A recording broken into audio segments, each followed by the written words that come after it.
May 18 അന്താരാഷ്ട്ര museum ദിനം. എല്ലാ വർഷവും മെയ് 18 അന്താരാഷ്ട്ര മ്യൂസിയം ദിനമായി ആചരിക്കുന്നു. മ്യൂസിയങ്ങളുടെ പ്രാധാന്യത്തെക്കുറിച്ചും അവ നമ്മുടെ സാംസ്കാരിക പൈതൃകത്തെ സംരക്ഷിക്കുന്നതിൽ വഹിക്കുന്ന പങ്കിനെക്കുറിച്ചും പൊതുജനങ്ങളിൽ അവബോധം വളർത്തുകയാണ് ഈ ദിനത്തിൻ്റെ പ്രധാന ലക്ഷ്യം.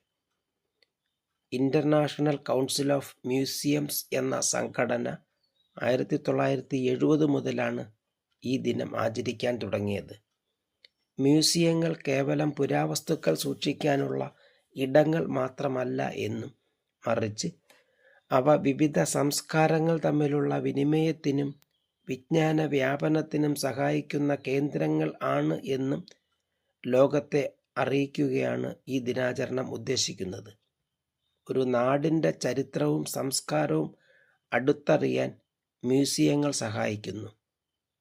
തിരുവനന്തപുരത്തെ നേപ്പിയർ മ്യൂസിയം, ആലപ്പുഴ ജില്ലയിലെ കൃഷ്ണപുരം കൊട്ടാരം മ്യൂസിയം, തൃപ്പൂണിത്തറയിലെ ഹിൽ പാലസ് മ്യൂസിയം, കണ്ണൂർ ജില്ലയിലെ അറയ്ക്കൽ കൊട്ടാര മ്യൂസിയം ഇവ കേരളത്തിലെ പ്രധാന മ്യൂസിയങ്ങളാണ്.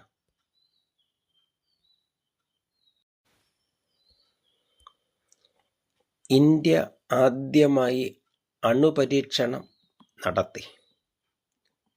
ചിരിക്കുന്ന ബുദ്ധൻ എന്ന് പേരിട്ട് നടത്തിയ ഇന്ത്യയുടെ ആദ്യത്തെ അണുസ്ഫോടന പരീക്ഷണം വിജയകരമായി നടത്തിയത് 1974 മെയ് 18 രാജസ്ഥാനിലുള്ള താർ മരുഭൂമിയിലെ പൊക്രാനിലാണ് ഇത് നടത്തിയത്.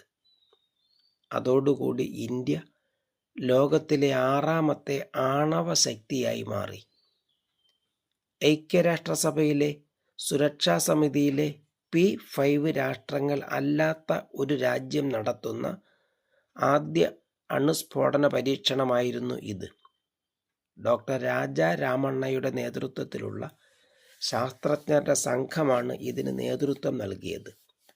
അതിനുശേഷം 1998 ഓപ്പറേഷൻ ശക്തി എന്ന പേരിൽ 2ാമത്തെ അണുപരീക്ഷണവും പൊക്രാനിൽ വെച്ച് തന്നെ ഇന്ത്യ നടത്തി.